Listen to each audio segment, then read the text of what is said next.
Stove on చేసుకొని వండి పెట్టుకొని ఫస్ట్ చిన్న గిన్నెడు ఆయిల్ వేసుకొని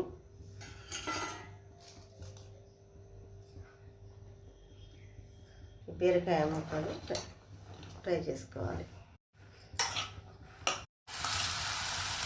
కొద్దిగా 20% వేగాక చింతపండు కూడా దీంట్లోనే వేసుకొని వేసుకోవాలి.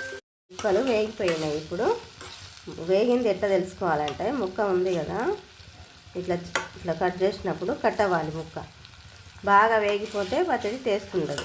ఇట్లా రాగానే తీసుకోవాలి. తీసి పక్కకు పెట్టుకొని ఇప్పుడు పచ్చిమిర్చి వేయించుకుందాం.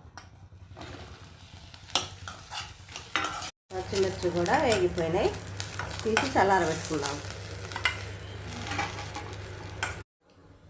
చల్లారిపోయినాయి అన్నీ. పచ్చిమిర్చి వేసుకొని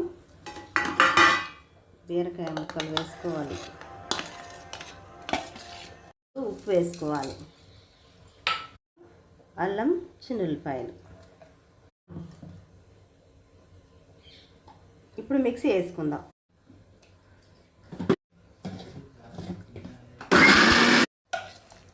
బాగా మళ్ళీ ఇంకొకసారి తిప్పుకోవాలి. బాగా మెత్తగా పట్టకూడదు. ఇంకొకసారి కొద్దిసేపు తిప్పుతాం. నలిగిపోయింది. ఇప్పుడు పచ్చడి గిన్నెలోకి తీసుకొని తాలింపు వేసుకుందాం. కొద్దిగా ఆయిల్ వేసుకొని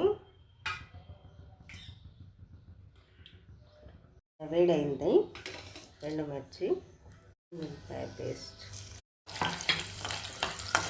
మినప్పప్పు, జీలకర్ర, ఆవాలు, పసుపు.